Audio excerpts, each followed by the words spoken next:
The first major gold rush in North America occurred in 1828 within the lands of the former Apalache Kingdom.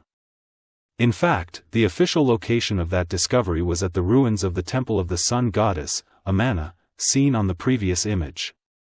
20 years later, Georgia gold miners would take the technology that they invented in the Georgia gold fields to California. Until the mid-19th century, only the mountains in Georgia were called the Appalachians. Most viewers, not living in the southeastern United States, would probably not be familiar with the advanced indigenous peoples in that region. Neither high school textbooks nor the movie and television industries give these fascinating peoples much attention. They were quite different culturally and genetically from the indigenous peoples living in other parts of the United States and Canada. Then there is the natural environment. The complex terrain and geology of the southern Appalachian Mountains create a beautiful landscape, with some of the most diverse plant life on our planet. This region receives up to 74 inches or 188 centimeters of rainfall each year.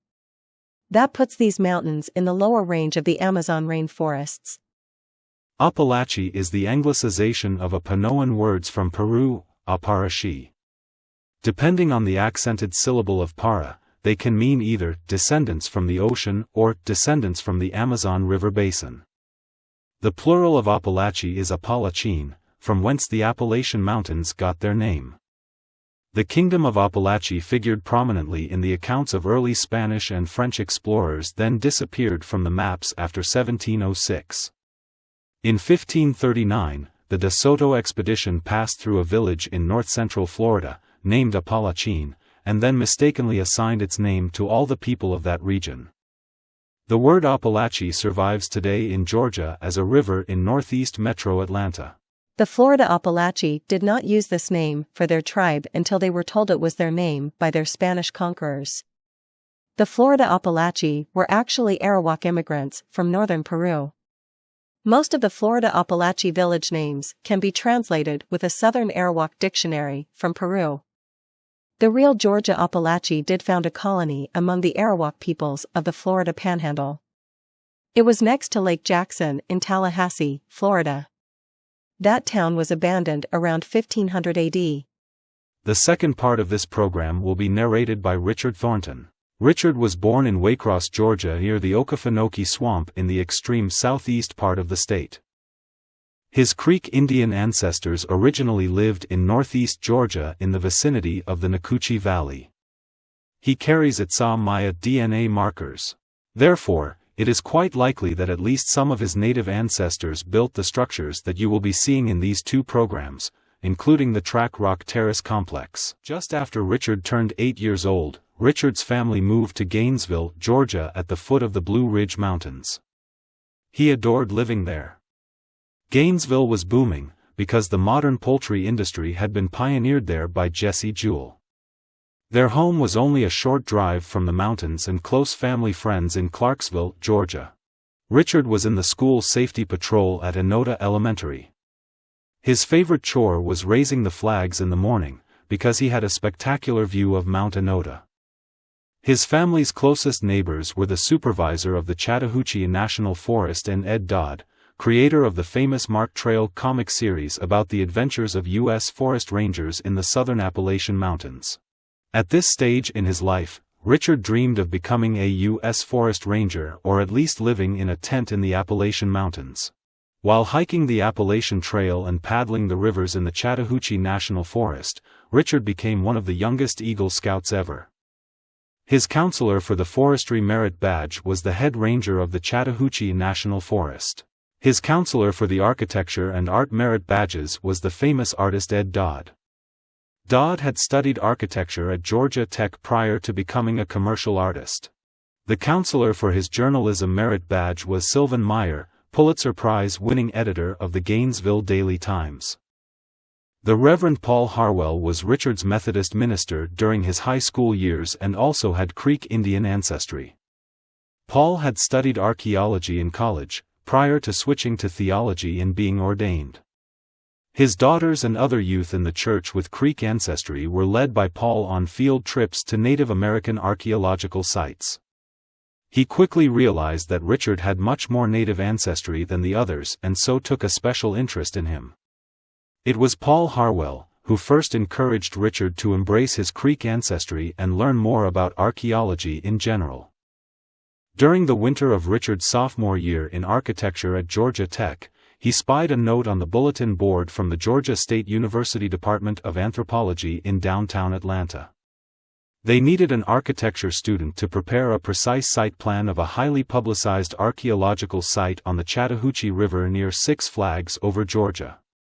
Site 9FU14 was at that time the oldest known permanent village north of Mexico. It dated to at least 250 BC. The actual client for the drafting project was the famous archaeologist Dr. Arthur Kelly, the longtime director of the anthropology department at the University of Georgia. He was supervising Georgia State University students, however. Earlier in his career, Kelly had supervised the largest ever archaeological excavation in North America, Ocmulgee Mounds in Macon, Georgia. After a brief successful interview, Dr. Kelly showed Richard ceramic bowls, figurines and cylindrical seals, which he had unearthed near the Chattahoochee River. Dr. Kelly thought that these artifacts were either made in Mexico or were copies of artifacts that had come from Mexico. The Atlanta Journal-Constitution soon published an article on the artifacts and Kelly's belief that at least some Mesoamerican refugees had settled in Georgia. Several professors and students at the University of Georgia's Department of Anthropology were occultists, who were very angry at Dr. Kelly for publicly discussing the band theory that Mexican peoples came to the southeast. They planned to symbolically drive a dagger through his heart by framing him for a crime. They stole a stone hoe from the archaeology lab that had been unearthed by Dr. Kelly at the Mandeville site on the Chattahoochee River. They then planted the stone hoe in the mound at 9FU14. Susan Muse and Richard Thornton had first visited 9FU14 with their minister, Paul Harwell, in 1967. On the same day that the stolen hoe was to be implanted, they were doing survey work for Dr. Kelly on the edge of the archaeological zone. They were able to testify to the police in Athens, Georgia, who planted the stone hoe and that it was not Dr. Kelly. The occultists later found a way to force Dr. Kelly off the faculty at the end of December, but before then, he wrote an endorsement for Richard's application for the new Barrett Fellowship at Georgia Tech. Equivalent in 2023 to a grant of about $10,000, the Barrett Fellowship was an extraordinary educational opportunity that literally changed Richard's life and which is paying premiums in the 21st century toward the advancement of knowledge about America's past. The Mexican consul in Atlanta was a Georgia Tech architecture graduate. He magnified the educational impact on Richard by making him an official guest of the Mexican Department of Cultural Relations. Richard took over 2,500 color slides for the Georgia Tech Library. He visited and studied all of the major pre-Columbian archaeological zones in central and southern Mexico, plus hundreds of minor sites. Few archaeologists have seen all of the major Mexican sites. Richard also discovered major archaeological sites on a mountain above Teotihuacan and in eastern Campeche that even his sponsors didn't know about. This is the view from the top of 10,000 feet tall Cerro Gordo Mountain, looking down at Teotihuacan and Mexico City beyond. Richard climbed straight up the mountain from the Pyramid of the Moon. On top of the mountain, Richard found an ancient fortification wall, plus the ruins of a mountaintop city that seemed much older than Teotihuacan. He also found a much newer pyramid, which was built by the emperors of the Aztec Empire so they could pray to the gods at Teotihuacan. While exploring the then unmapped eastern portion of the state of Campeche, Richard and his fellow adventurer, Ana Rojas, encountered the ruins of several unnamed cities in the jungle. This is a Maya stela, in almost perfect condition, that they found laying on the jungle floor. At night Ana and Richard would stay in traditional Maya huts at the edge of the jungle. Most nights, unless they were particularly tired, they would dance the night away to a battery-operated boom box. Ana and Richard were surprised to see dome-shaped mounds with low stone retaining walls in eastern Campeche. Some had houses on them. They were not near pyramids.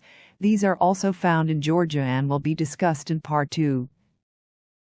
Richard's 4 trips to Mexico were filled to the brim with new experiences. Pre-Columbian architecture was just part of the learning process. With Mexican friends, he visited many of Mexico's most historic buildings and sites, dating to the Spanish colonial era. And then there were the dates in the Zona Rosa district, university student parties and even wedding parties. These were indeed also unforgettable experiences. During those 4 trips, he developed deep feelings for certain very special, highly intelligent ladies from Mexico and France. They have never left his mind. Had there been an internet, email and cellular phones, he could have been happily married for life with any one of them. Alicia Rosanes Moreno was a foreign languages student at the University of Anahuac in Mexico City. She later earned a master's degree from the University of Paris in France. She was born in San Diego, California, but grew up in Mexico. Her parents were Sephardic Jews in France, who converted to Catholicism in order to escape the Nazis. Yvette Deveau was an architecture student at Lyon University in France. She was a French Huguenot from Languedoc in southeastern France. She later immigrated to Canada. Ana Rojas was a rising college senior in high school history education when she and Richard went on their adventure in the jungles of the Yucatan Peninsula. She later obtained a master's degree in Maya languages, then a doctorate in cultural anthropology. She has devoted her professional life to the resurrection of Maya dancing and music. Alejandra de Mendez was Roman Pinachan's favorite intern, but Richard did not know her very well until 2 days before leaving for home. At that time, she was a graduate of the University of Texas. She went on to attain a PhD in archaeology from the National Autonomous University of Mexico. Throughout the remainder of the 1970s and early 1980s, she worked on archaeological sites near Tepoztlán and Cuernavaca, Morelos. In December 1980, she and Richard accidentally encountered each other in Tepoztlán, shortly after she had obtained a divorce. She later remarried a French archaeologist and moved to Mérida, Yucatan. She and her husband have dedicated their lives to discovering lost Maya cities in the heart of the Yucatan Peninsula. A surrealistic crossing of life paths occurred in August of 1970 at the spectacular Maya ruins of Palenque. David and Linda Scheel were a recently married couple from Mobile, Alabama. David was an architecture professor at the University of South Alabama. Linda was an art student there. David had been awarded a grant to photograph buildings in several Maya cities. The couple and Richard repeatedly ran into each other at those cities. In that era, it was still quite common for tourists from other parts of the United States to shun and speak in a condescending manner toward Southerners. As a result, Southern tourists tended to explore archaeological and historical sites together. David, Linda, and Richard had the famous Maya expert, Moses Morales, as their guide. It was the first time in Yucatan for all 3 of them. David and Richard took photos of the buildings and architectural details. Linda became interested in the Maya writing inscriptions, which could not be translated in 1970. Linda looked like Inspector Clouseau in the Pink Panther movies, when examining the inscriptions. Richard took a snapshot of Linda, not knowing that she would be very famous in the future. While visiting the royal palace, they met a friendly man, who was photographing carved stone slabs in the courtyard. He said that his name was George Stewart and that he was an archaeologist from South Carolina. What he didn't say was that he worked for National Geographic magazine and was responsible for the most famous photographs of Maya cities that National Geo has ever published.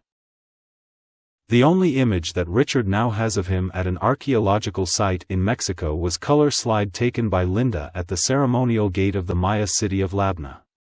All of his color photographs were lost and the basement of his Virginia house flooded in 1990. The following summer, George and Linda attended a 2-week-long workshop at Palenque together.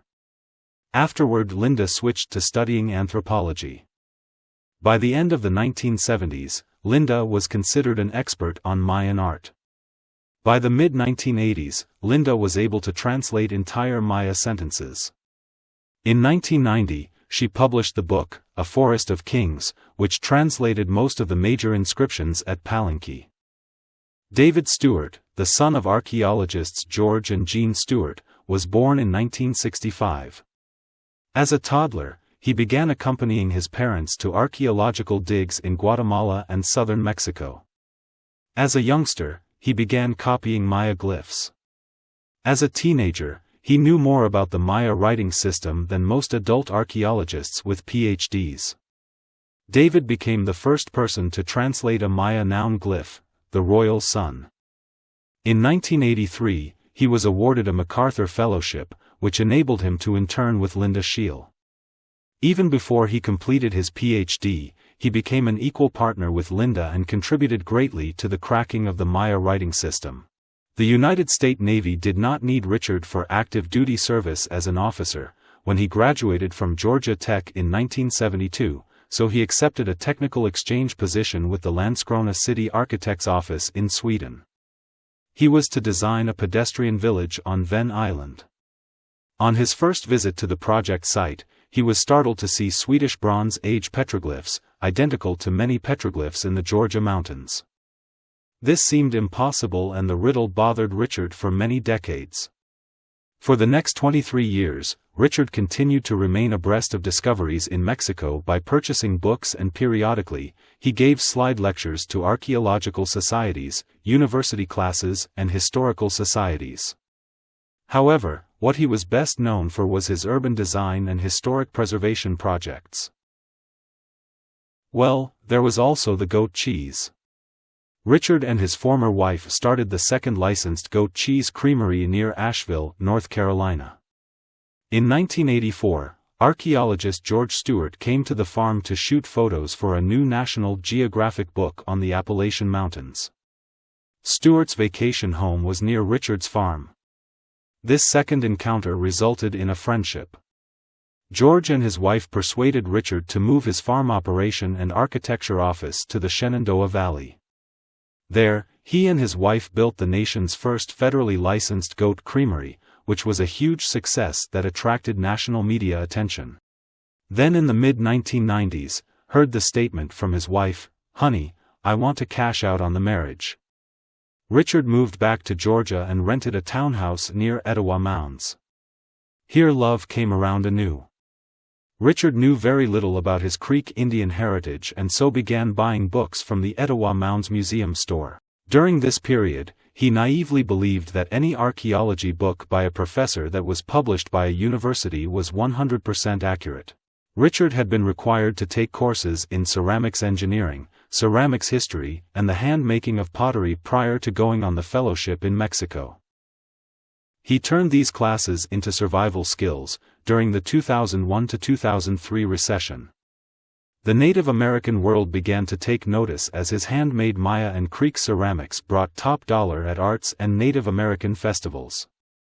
In 2003, he prepared the first-ever site plan of Okmulgee Mounds, a national monument, to show his gratitude to the help given him by park rangers. In 2004, 6 members of the Muskogee Creek National Council purchased the booklet, containing the site plan, and then asked Richard to devote 5 years of his professional career, investigating the architectural history of the Creek people. As products of this research, Richard built 12 large architectural models of pre-Columbian Creek towns, plus published a series of books. Richard obtained an Itza Maya dictionary and began finding many words in the Creek languages, which were of Itza origin. Arthur Kelly had given Richard a copy of the Etowah Mounds archaeological report. Richard was shocked when he discovered that when guiding the renovation of the Etowah Mounds Museum in the mid-1990s, the University of Georgia professors had installed exhibits and informational signs that were in total conflict with what the Kelly archaeological team unearthed. For example, the famous Etowah statues were found in a collapsed temple underneath Mound C, not in a shallow pit on the mound's top surface, as shown in a diorama in the museum. In 2008, Richard was selected by the Oklahoma Centennial Commission to be the architect of the proposed Trail of Tears monument at Council Oak Park in Tulsa, Oklahoma. Oklahoma Creek sculptor, Dan Brook, was selected by the commission to design and cast the bronze flames. However, ultimately, Brook did a magnificent job of supervising the construction of this finely crafted monument. It quickly became a favorite landmark for Tulsa residents and visitors to the city.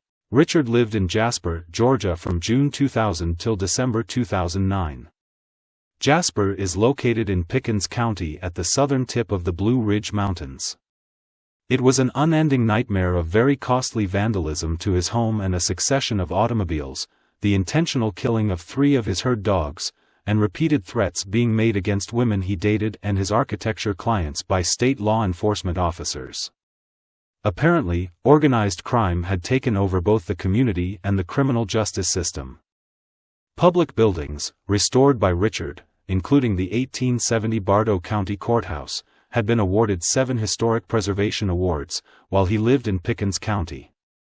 Yet the Pickens County Commissioner refused to let Richard even submit a proposal for the restoration of the 1949 Pickens County Courthouse. In 2009, a real estate developer forged Richard's signature to an $18,000 check made out to Richard at a closing by the Bank of America for the design of a restaurant. The developer and his mistress then flew to Belize. The local district attorney refused to investigate the crime or to even allow a crime report to be made. The Bank of America would not reimburse Richard without a crime report signed by the police and district attorney. While Richard was successfully working with Fannie Mae to obtain a low-interest mitigation loan, a Mississippi company, not licensed to do business in Georgia, foreclosed on his mortgage. The only problem was that they did not own the mortgage. It was held by an entity in Texas that could not legally own federally insured mortgages. The Mississippi company sold the mortgage on the courthouse steps, then the next day, bought his mortgage from the Texas entity. Fannie Mae paid a local realtor $500 to meet with Richard in person to sign the mitigation loan papers. She never came by his house, which had double glass entry doors, then reported that he had moved out. She lied and said that there was no furniture in the house. Then a private sector attorney intentionally filed an eviction request for Christmas Eve, but the local deputies intentionally did not deliver it until 3 days before Christmas Eve. The crooked Pickens County judge, who approved the illegal foreclosure and eviction, is now serving time in a state prison, but not for this crime. Richard's evil enemies in Pickens County expected him to commit suicide on Christmas Eve or soon thereafter. Several of his friends in architecture and civil engineering had already taken their lives during the Great Recession, and they were not evicted on Christmas Eve.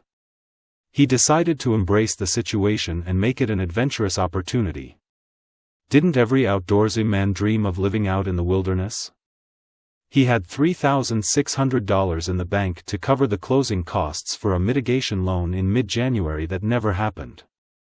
That covered the inflated costs of moving most of his possessions to a rental storage bin, plus would pay the cost of food, car notes, and insurance for 3 months. He would head to the mountains on Christmas Eve and start his adventure.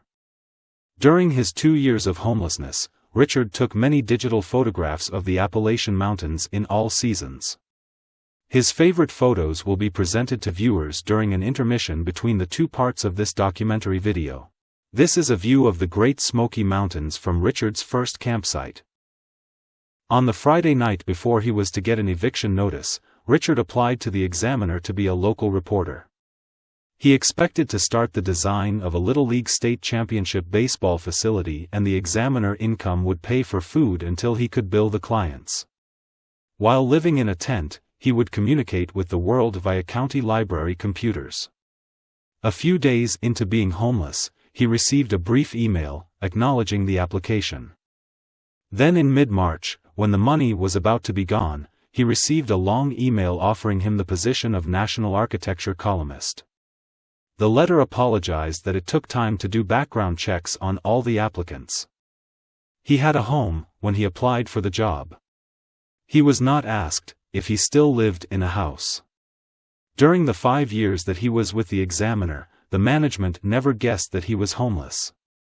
Within a few weeks, Richard learned that the Examiner's readers were not particularly interested in modern architecture. However, when he wrote articles on historic buildings or Native American architecture, he enjoyed increasingly strong readership. He continued the focus for the rest of the time at the Examiner, with the management's blessings. They were primarily interested in maximizing advertisement income. Whatever increased his readership was fine with them. A bigger surprise occurred on April 11, 2010. Roger Kennedy sent Richard an email. Roger was the former director of the National Museum of American History and then was director of the National Park Service. They had last seen each other on July 17, 1995, when Richard was in Roger's office to work out details of a grant to preserve Civil War battlefields in Cobb County, Georgia. He said that he called Richard's telephone number in Jasper, but got a message that it was disconnected. He needed Richard's help in completing a book on Greek Revival architecture. He first needed field research done in northern Georgia, then needed Richard's drafting skills for preparing maps. Richard said yes, but had to be honest. He was living in a tent. The field research would not be a problem, but he would have to find a place to set up his computer for the drafting work. Roger then said that he would pay Richard a little extra if he would also start doing research on the 16th and 17th centuries in the southeastern United States. That was for Roger's next book. Roger added that one of the reasons that Richard's name came to his mind was that he had discovered that first Greek Revival-style house within the interior of North America was built by a Cherokee chief, named James Van. It was not copied by other mixed-blood Cherokees, but a simplified all-wooden version was adopted by almost all affluent Creek families in Georgia, many of whom moved to Texas in the 1820s and carried the style with them. Roger then became nostalgic and mentioned that he will never forget Vivi's long black hair draping over her red dress at the Christmas party. Roger, Richard, and Vivi all met the first time at the 1990 Smithsonian Executive Staff Christmas party. Vivi was a French actress and singer, who quit her career after meeting Richard and moved to an ancient rural farm in eastern France. In July 2010, Richard was able to move into an abandoned chicken house near Track Rock Gap in Union County, Georgia. At one end was a small one-room office with a kitchenette and bathroom. It did not contain a furnace or air conditioning, but did have electrical and internet service. His dogs were ecstatic like little children when they realized that they would no longer have to live in a tent. They grinned ear to ear, wagged their tails and bounced up and down. It took them no time at all to make themselves quite a home, thank you. No longer having to spend long hours on architecture projects or making ceramics, Richard was able to devote himself to full-time research both on the internet and visiting archaeological sites. He continued to do work for Roger Kennedy, but also was searching for eyewitness accounts of eastern North America in the 16th and 17th centuries. On June 20, 2011, Roger Kennedy called Richard with very bad news. Roger's melanoma cancer had come back into his body like a hurricane. Suddenly strapped with huge medical bills, Roger could no longer subsidize Richard's research. He asked that Richard finish his current work on the Greek Revival book as soon as possible. He would be paid for his time. Richard asked Roger if he would like to continue receiving the People of One Fire newsletters, which described the ongoing research to unravel the factual history of the Southeast. Roger said yes, they help me forget how rotten I feel after every chemotherapy session. The next day, Richard took his dogs on a hike on the Arcaquid Trail, which begins next to the Track Rock petroglyphs. Richard noticed that the dogs were looking for a stream after they made a round trip on the trail. Richard led them down the mountain slope, where there appeared to be a ravine, created by a small stream. In that short walk, he made a discovery that would change his life. It is discussed in the next section. On August 4th, Frances Kennedy telephoned Richard. She said that Roger was too weak to talk very long on the telephone, but he wanted to wish Richard happy birthday and apologize for not being able to support his research any longer. She then put a two-way speakerphone in front of Roger's face. With a very weak voice, he whispered, "Richard, what you are discovering down there is absolutely amazing. This information is going to change the history books. Promise me that you will figure out a way to continue your research." Richard answered, "Roger, I will do my best, and in the meantime, I will be beating my drums for you." Roger faintly gasped a thank you. This was the last conversation they ever had.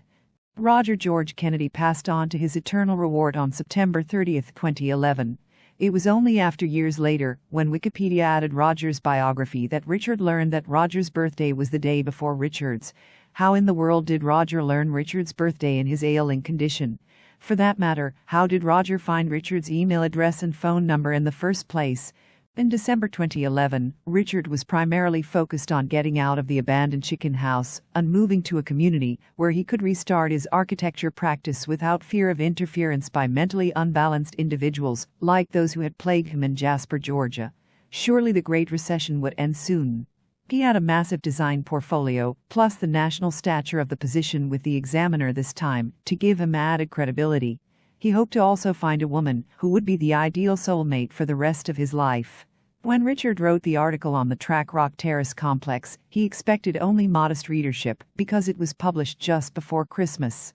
His primary objective was to raise awareness of the half-square-mile archaeological zone among the archaeological and historic preservation communities. A large university or foundation might be able to take on a project that could hire many unemployed archaeologists. At the time, the official unemployment rate for archaeologists and anthropologists in the United States was 85%, but probably more like 95% if one considered those who had completely left the profession. A spectacular archaeological zone of this scale could bring in millions of dollars in tourism income to Union County, Georgia. A healthy local economy would quickly erode the influence of illegal drug traffickers in the county. On the morning of the 22nd, Richard stoked up the old wood stove, then crept over to his computer table. He crossed his fingers as the PC booted up. It would be wonderful if he had over 1,000 clicks, but had to be prepared for there being as few as 112 viewers. After all, this was a nerdy subject. He looked at the Examiner screen in disbelief. Overnight, over 124,000 people had read the article and the numbers were going up exponentially. After 24 hours, he had over 380,000 views. The next day was over 600,000. The next day over 1 million. Reporters were telephoning him from all over North America and Western Europe for interview. Eventually, newspapers and news services replicated the article in some form in virtually every nation in the world, including Mongolia, Samoa, and North Korea. He only got paid for direct views on the Examiner, but in a matter of 3 days, his personal finances had changed radically. Also, somewhere between 500 million to 1 billion people had either read or heard his article in some form. The first warning that Richard had that trouble was brewing was when the senior professor of archaeology at the University of Georgia's Department of Anthropology placed this comment under Richard's Examiner column. Now run along, children, and play. Stop getting involved with things that you know nothing about. Since most viewers are from other parts of the United States or other nations, we will take a moment to describe the geography and history of the Track Rock Archaeological Zone. This photograph was taken by Richard Thornton in October 2011 from the top of a mountain that sits astride the Georgia-North Carolina state line. To the south one sees Track Rock Gap and Blood Mountain about 10 miles or 16 kilometers beyond. Track Rock Gap is located exactly 5 miles or 8 kilometers south of the Georgia-North Carolina state line. This map shows where Richard Thornton explored and camped during the winter, spring, and summer of 2010. Track Rock Gap is located in an ancient volcanic zone. The terraces cascade down the western slope of a collapsed caldera now named Buzzard Mountain. To the north of the town's acropolis is a dormant fumarole. It last emitted smoke, steam, or fumes in the early 1900s. On the western side of the gap is Thunderstruck Mountain, which contains numerous petroglyphs and stacked stone cairns, but has not been surveyed by professional researchers. The southern half of Union County, Georgia, including Track Rock Gap, abounds in soapstone or steatite. It is a soft volcanic stone, from which Native Americans carved bowls, tools, and ornaments. Soapstone bowls primarily were carved before the advent of pottery. Georgia contains the oldest pottery in North America, dating to around 2500 BC. In fact, the only older pottery is found in Brazil. Therefore, archaeologists believe that the recessions in soapstone boulders in Union County date from around 4000 BC to 2500 BC. Since the 1830s, tourists have been coming to Track Rock Gap to view its petroglyphs, which are quite different than any other petroglyphs in the Americas. In the early 1970s, the U.S. Forest Service relocated 6 of the petroglyphic boulders to a site next to the county road, then built a parking lot for visitors. Some Europeans came earlier. A Jewish girl, named Luby, carved her name and the date 1715. She was fleeing for her life because at the time, during the Bloody Yamasee War, whites were being killed by numerous Native American tribes throughout southeastern North America. Perhaps she was a captive and leaving a message to potential rescuers. In the autumn of 2011, when Richard Thornton was doing research on the Track Rock Terraces, he gave minimal attention to the petroglyphs. They were only a few minutes from the chicken house, where he was living, so he did stop by the site. A cursory glance at the 6 boulders convinced him that the overall appearance was not like Maya art. He did notice on the right end of Boulder 6, a large carving of the royal sun symbol, the same glyph that was the first Maya symbol, which David Stewart translated as a teenager. It alone did not prove a Maya connection. Richard had seen that same symbol in southern Sweden, Bornholm Island in the Baltic Sea, at Etowah Mounds in northwest Georgia and on the mountain above Teotihuacan. He decided to go back over to the petroglyphs with a magnifying glass. It revealed more faint engravings that were Itza Maya glyphs. They read Hani Mako Aha Kukulkan. They mean Great Sun, Lord Kukulkan. Kukulkan is the Maya name for Quetzalcoatl. In 2014, Richard looked at the slides he made while working in Sweden in 1972. He realized that almost all the symbols on the Track Rock petroglyphic boulders could be found at 4,000-year-old petroglyphic sites in southern Sweden. They portrayed an untranslatable early Bronze Age writing system. There was obviously much still unknown about Georgia's early history. The 3-dimensional virtual reality images of the Track Rock Terrace complex in this program were created by Richard Thornton in 2012 with a combination of U.S. Geological Survey data and field measurements. This CADD model was processed with Atlantis virtual reality software from France. In 2001, a small archaeological team dug 3 test pits in the upper area of the Track Rock Terraces.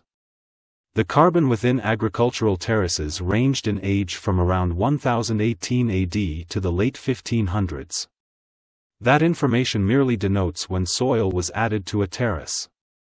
The archaeologists were not aware that there were extensive terraces immediately adjacent to Track Rock Gap and so did not obtain radiocarbon dates there. Those terraces are undoubtedly older. Richard Thornton and team of Georgia Creek explorers discovered a complex of royal tombs in 2014 that were carved into the mountainside about 200 feet above the Acropolis. The 2001 archaeological team also were not aware of this cemetery. Thus no radiocarbon dating is available. More comprehensive study is needed at the Track Rock Terrace complex, before a definitive time span for its occupation can be determined. Based on his observations of currently cultivated terrace complexes in southern Mexico and Guatemala, Richard suspects that Georgia's agricultural terrace complexes originally had log and sapling retaining walls. As the wood decayed and stones were exposed, the stones were stacked to support the enriched earth. As an experiment at his former cabin near Amicalola Falls, he started out with low terraces, formed by logs in the spring of 2012. Then for the next 6 years began stacking stones whenever they appeared on the surface. The Mayas in southern Mesoamerica and the Creeks in the southeastern United States created especially fertile soil by mixing in charcoal, potsherds, ashes from heating fires and kitchen waste. These ingredients were found in the terrace soils at Track Rock Gap. Richard's grandparents still followed that tradition in the 20th century. 2 former occupants of the Spanish colony of Santa Elena on the Parris Island, South Carolina, told English historian Richard Hack Lute that several traders, based there, participated in a covert trade with the towns of Apalache in the late 1500s. The traders claimed that the Apalache temples were coated in gold. Most traders were only allowed to trade European goods for gold and gems in towns on the edge of the kingdom. On a few occasions they were allowed to continue northward into the high mountains, where there was a great town on the side of the mountain. Here, the traders could obtain diamonds and rubies. The priests burned copal incense in braziers within the temple day and night. The occupants had flattened foreheads and wore brightly colored clothes. They called this town Great Copal. This certainly sounds like the Track Rock Terrace complex. This is the first official map of the state of Georgia, published in 1785. It shows the Creek Confederacy owning most of northern Georgia, including Track Rock Gap and the entire Georgia Gold Belt. The Cherokee tribe owned what is now Rabun County in extreme northeast Georgia, but the occupants of that area were Yuchi. The Chickasaw owned the part of northwest Georgia, north of the Coosawattee and Coosa rivers. The map, though, disguised an incredulous act of treaty fraud by Georgia officials. In 1784, the Cherokee were secretly given extra page to their treaty with Georgia, which gave them all of the Creek and Chickasaw lands, north of the Etowah River and Yonah Mountain as hunting lands. Many of the Cherokee bands were at war with the United States at that time, so the Creeks didn't find out until 1790. The Creek Confederacy declared war on the state of Georgia, but sent a letter to Congress, affirming to still be friends with the national government. At the same time that Georgia swindled the Creeks, the state's officials signed a secret agreement with the national government, whereby Congress promised to move the Cherokee out of the lands that they had been secretly given, by 1805. The first map that shows the Cherokee living south of Virginia was published in 1715. Many Eastern Creeks were literate in English and would have quickly noticed a note in the official state map, which moved out the Creeks and moved in the Cherokee. All maps, which show the Cherokee traditionally occupying northern Georgia, are bogus. In 1838, Matthew Fleming Stevenson traveled from Parkersburg, Virginia, now West Virginia, to Lumpkin County, Georgia to become the gold assayer for the new United States government mint there. The machinery was not fully installed, so he and some new friends decided to tour the lands east and north, which reportedly contained much gold. They traveled first to the Nacoochee Valley, then over Tesnatee Gap along the route of the present-day Richard Russell Highway into the Nautili River Valley and what is now the Chosto community. From there they followed the Town Creek Valley to Track Rock Gap. In his memoir of the journey, which was published in George White's Historical Collections of Georgia in 1855, Stevenson stated that once leaving the Nacoochee Valley, all his party saw was pristine wilderness, no humans and no houses. That means that the region had been virtually uninhabited for several decades. The party camped out at the foot of the Track Rock Terrace complex, yet because of the dense foliage, Stevenson did not even see the stone walls. The Cherokee never lived at Track Rock Gap. Nevertheless, the gold assayer interpreted the Track Rock petroglyphs as being graffiti carved by bored Cherokee hunters. By 1849, the easily accessible gold nuggets in northern Georgia seemed to be dwindling. News reached the region of gold being discovered in California. A wagon train over 200 miners was formed to make the grueling journey to California.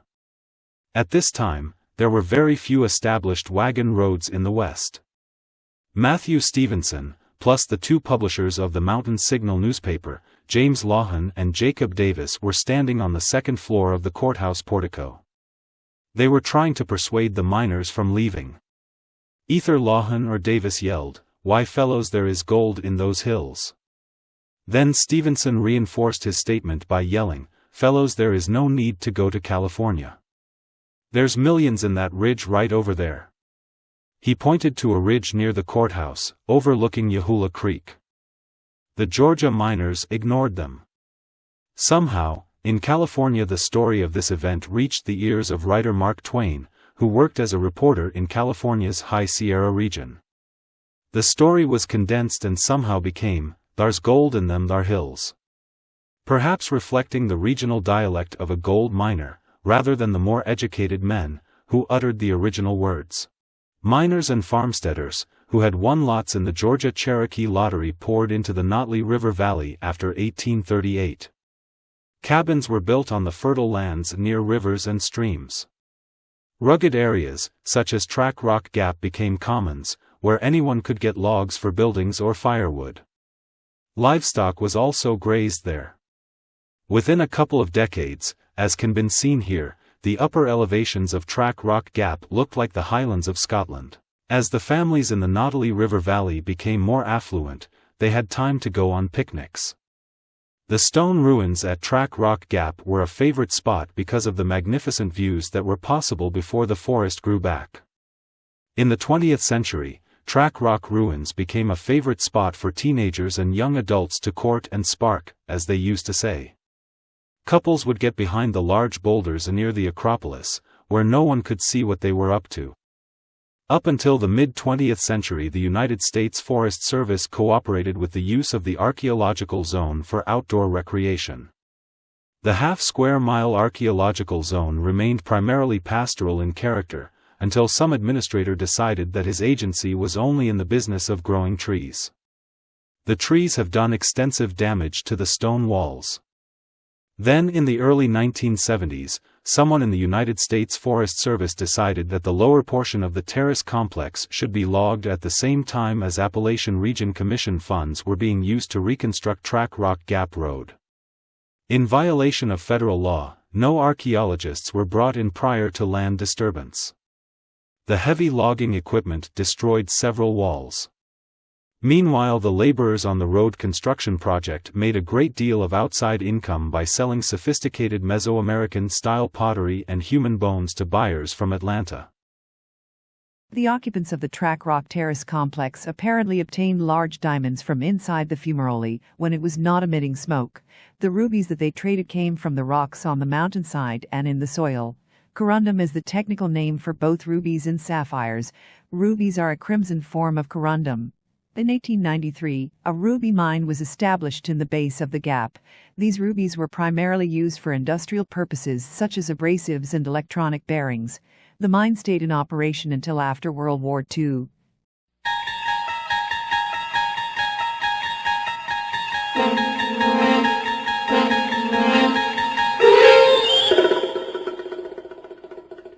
Oh, did we mention that Chattahoochee is derived from the Etsaw Maya words, Chattahoochee? They mean, carved stone, shallow river. The same or similar words are used by Maya languages in Chiapas and Tabasco states, plus southern Guatemala and western Belize. From the earliest days of their profession, southeastern archaeologists have been totally disinterested in the etymology of words spoken by indigenous peoples and names of towns, where they dug up their beloved potsherds and arrowheads. Even such a renowned archaeologist as Dr. Arthur Kelly assumed that it was impossible to translate most Native American place names. In contrast, in Mexico, Central America and Peru, a thorough analysis of surviving indigenous words associated with an archaeological sites occurred prior to any excavation. In 2012, many of the gravel roads within the Chattahoochee National Forest were impassable quagmires. Many more were heading that way, because of lack maintenance and the lack of funds to pay for gravel. For a century, the U.S. Forest Service has been growing a magnificent Appalachian forest, whose trees virtually no one wants. They are primarily hardwoods that are suitable only for fine furniture, firewood and pallets. The South's once thriving furniture industry has moved to other countries. There is an excess of trees being harvested during land development projects to meet the other needs. Congress has watched the sales of trees drop and responded by cutting U.S. Forest Service budgets repeatedly. The agency in the Southeast has tended to maintain white-collar desk job positions and lay off the blue-collar staff, who maintained the roads and fought the fires. One would think that Forest Service administrators would avoid any non-necessary expenditure in order to save funds for whatever road maintenance could be done. Such was not the case in 2012, at least in northern Georgia. A few weeks later, Richard received an email from a public relations officer in the United States Forestry Service. It was sent to an email address that he used in 2006 while president of the Georgia chapter of the Trail of Tears Association. The young woman obviously assumed that Richard was of Cherokee descent and that he was still an officer of the chapter. In 1838, the land of your Cherokee brothers and sisters was stolen from them and they were marched on the Trail of Tears. Now a white man in Georgia is trying to steal your history. His name is Richard Thornton and he is pushing this crazy idea that the Mayas came to Georgia and built your Cherokee heritage sites like Track Rock Gap. Help us in the fight to save your heritage. Rather than sending an angry email back to the woman, Richard decided to play along. Because they typically don't have a drop of Native American blood in them, Georgia wannabe Cherokees typically give themselves Indian-sounding names.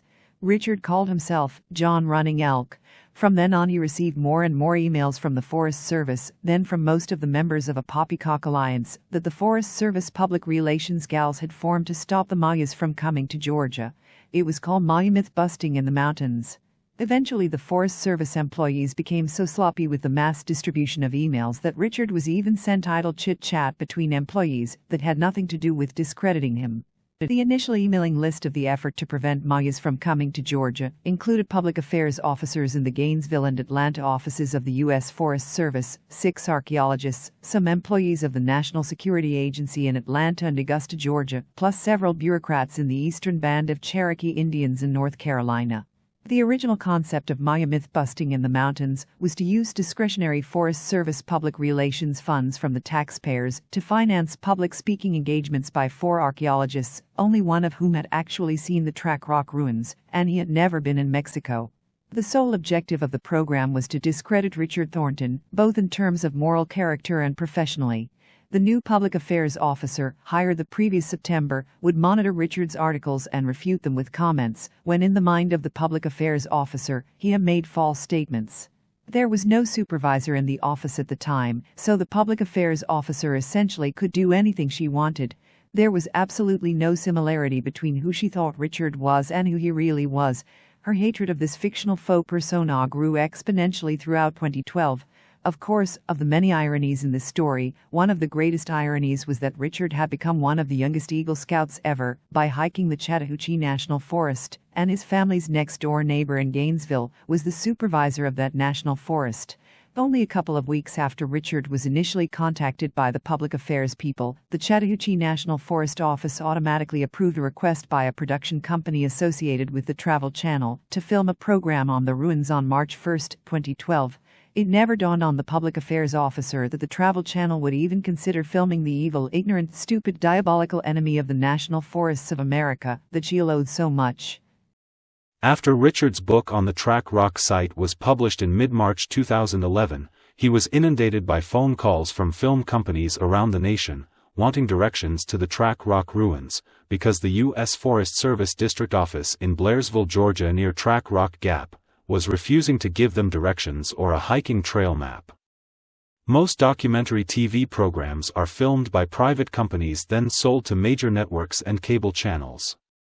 Both in 2010 and 2011, The Walking Dead TV series received permits to film in national forests in Georgia, even though their productions often involved over 100 cast and crew members. In early April 2011, the Gainesville U.S. Forest Service refused to issue filming permits to the History Channel, PBS, National Geo and Univision channels. Applicants were told that the permits were refused because the North Carolina Cherokees objected to the general public seeing the graves of great Cherokee chiefs. There is no record of any North Carolina Cherokee ever actually seeing the stone ruins, which are mostly the vestiges of thousand-year-old agricultural retaining walls and ancient collapsed buildings. According to the French colonial archives, which are kept at the downtown Toronto Research Library, the Cherokees lived in southern Quebec on the St. Lawrence River until 1650 AD. The tribe legally owned the site of the Track Rock ruins from 1795 to 1836. The History Channel elected to proceed ahead with their project, utilizing photographs of Track Gap ruins by Richard Thornton and a video by John Haskell. At this point, the Forest Service personnel in Gainesville and Atlanta became highly concerned. Many more thousands of taxpayers' dollars were shifted into a much higher-profiled effort to discredit the History Channel broadcast before it was broadcast. In addition, National Security Agency personnel began monitoring John Haskell and the Creek Indian Volunteers, after the Forest Service labeled them potential eco-terrorists. Thornton was described by the NSA as an anti-government, Marxist subversive with ties to Cuba and terrorist groups in Central America. In April 2012, Richard Thornton received an email from the president of a chapter of the California Sierra Club. His group spring outing was to be held in the Georgia mountains during the spectacular blooming of the wild azaleas and mountain laurel. He said that it was one of America's best-kept botanical secrets. He said that the Forest Service had refused to tell him where the Track Rock ruins were or to provide a map of the hiking trails in that area. He asked if they could hire Richard as their guide. Unfortunately, their Georgia outing coincided with Richard's plans to move his belongings from a rental storage facility in Union County to one on the other side of the Blue Ridge Mountains in Lumpkin County. Richard was moving to a small cabin near Amicalola Falls. A few weeks later, Richard received word from a lady in the Track Rock area that what seemed like all of the U.S. Forest Service employees in Georgia had been working on the trails at Track Rock Gap. They could hear the constant sounds of chainsaws and axes going. Everyone assumed that Governor Nathan Deal had put pressure on the Forest Service to clean up the archaeological zone in preparation for the visit by the California Sierra Club hikers.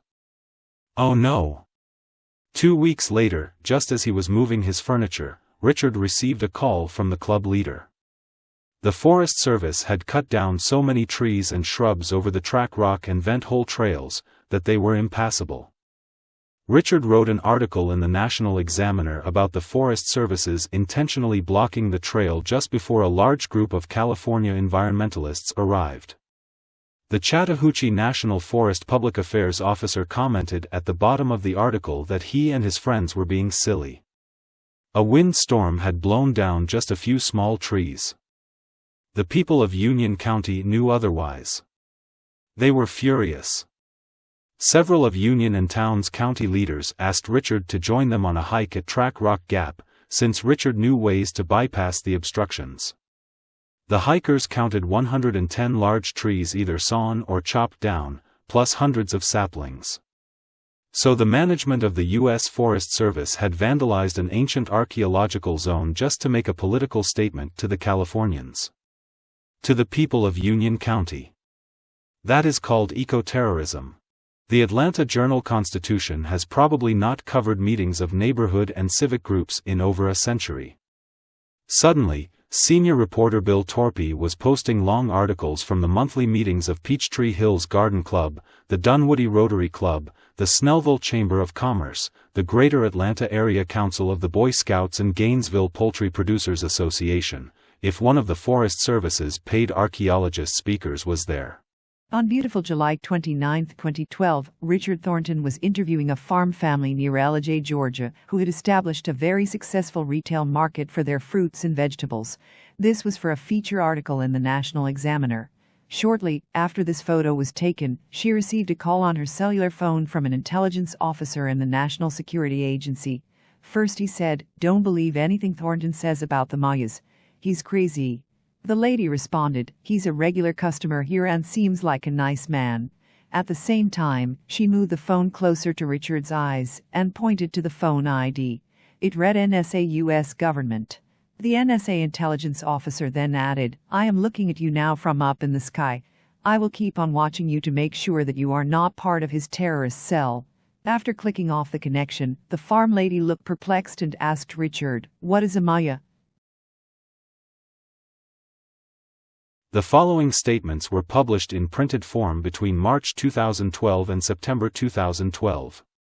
Simultaneously, they were also published on the Internet for the public to read, but were quickly redacted after the premiere of the History Channel's program about the ruins at Track Rock Gap on December 21, 2012.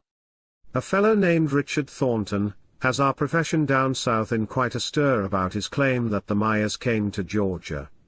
No need for that. He is merely a blip in a long line of uneducated charlatans, who have quickly come and gone. He is nothing but an ignorant peon.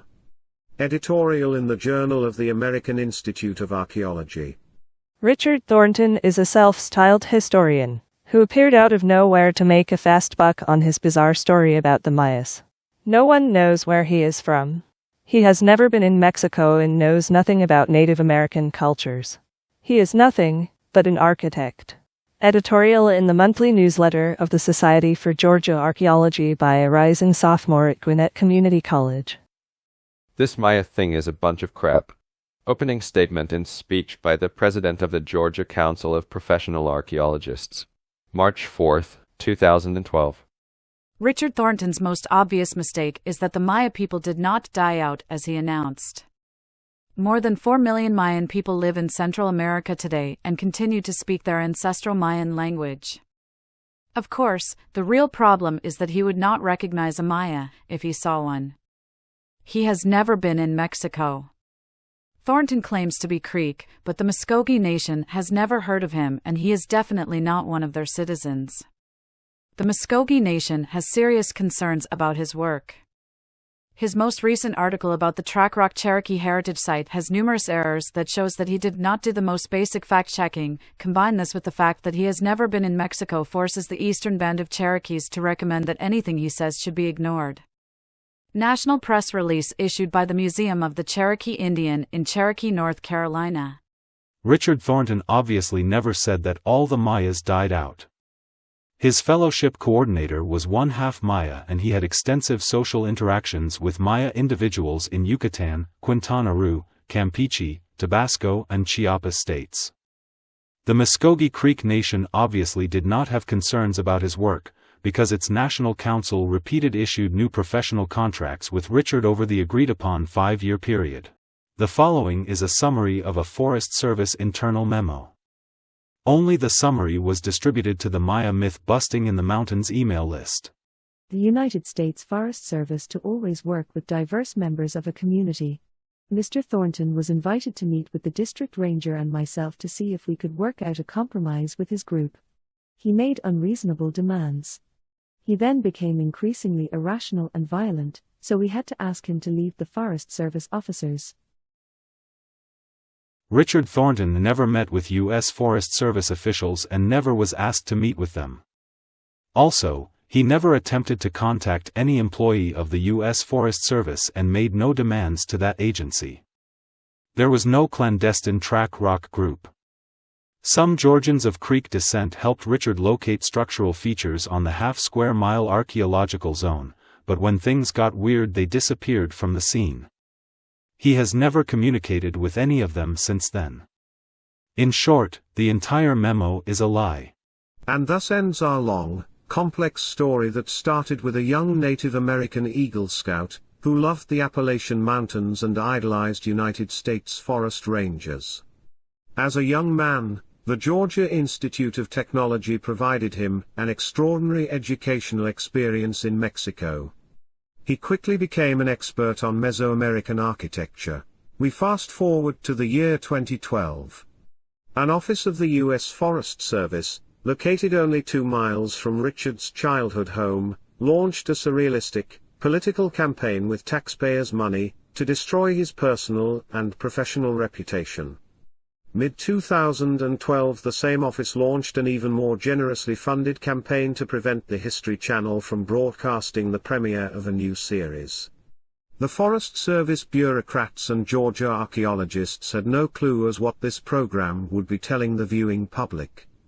That was a seriously fatal mistake on their part. The program has now become the most watched History Channel 1-hour documentary ever and still is very popular on YouTube. Since many viewers are watching this documentary video from other parts of the nation and world, we have created an intermission in which Richard Thornton will narrate the presentation of his favorite photographs of the Appalachian Mountains. Part 2 Apalache: The Discovery of the Lost Cities of Gold will take viewers on a fascinating journey into the past of southeastern North America, that they never knew existed. The history books will be turned upside down by the discovery in the Brown University Library of a volume, written by a Frenchman in 1658. Richard has created a massive virtual reality computer model of the Nocouche Valley in 1500 AD, and will be its tour guide. Until then. Sorry friends, my wife, Cecilia, just came in the office with a cup of hot tea. She told me that there really was something else the viewers should know. It makes the mudslinging tactics of the villains in our story even more depraved. If you recall, just at the point when a homeless Richard had run out of money, a guardian angel appeared out of nowhere in April 2010 to save him in the form of Roger Kennedy, former director of the National Park Service. At least that is what he claimed. Personally, I thought it highly implausible that a man as prominent as Mr. Kennedy would even remember Richard, much less know that he was homeless. You see, Richard admitted that between April 1993 and April 2010, Kennedy and him were in contact one time. Richard came into Kennedy's office on July 17, 1995 to finalize paperwork for a grant to Cobb County, Georgia to restore a large Civil War fortification. The meeting lasted less than 30 minutes. I intentionally questioned Richard on this matter. Richard explained the painful events of 1993. In January 1993, friends of his in the National Park Service office in Harper's Ferry suggested that he should put his hat in the ring for one of several senior administrative positions in the Department of the Interior that would be appointed by its new secretary or Congress. Richard took several exams in February, so many in fact, he didn't quite remember all the positions that he had applied for. Therefore, he was truly shocked in early March, when he received a letter stating that he had scored first out of 138 candidates for architect of the national capital. In fact, his score was far above that of any other candidates. None of the other candidates knew much about American history or historic preservation. Then 2 weeks later, he received a letter stating that the nomination committee had ranked him third among the 10 finalists, because 2 other candidates got bonus points for being federal employees and minorities. Richard had listed his ethnicity as Native American, but could not in good conscience sign the affidavit, stating that he had been discriminated against socially and in the workplace. Roger reviewed the nomination committee's findings before submitting them to President Clinton. He quickly realized that Richard was the only candidate with any experience in restoring 200-year-old buildings. The others were all federal bureaucrats, who had never even designed a building. The committee had not given him any credits for 23 years of professional experience and being a chairman of planning and historic preservation commissions. With those bonus points, Richard was back to being the National Park Service's nominee. In the meantime, Richard's estranged wife encouraged him to visit his parents at Easter, then cleaned out the bank accounts, ran up the credit cards and cancelled his cellular phone, causing him to be stuck at his parents' house for several weeks. She apparently destroyed the nomination letter from Roger and told his secretary that Richard had disappeared on Good Friday, and had not been heard from since then. So, Richard should have been the architect of the national capital from 1993 to 2000. He was not an anti-government terrorist and certainly not a mentally imbalanced social misfit as he was portrayed by the U.S. Forest Service.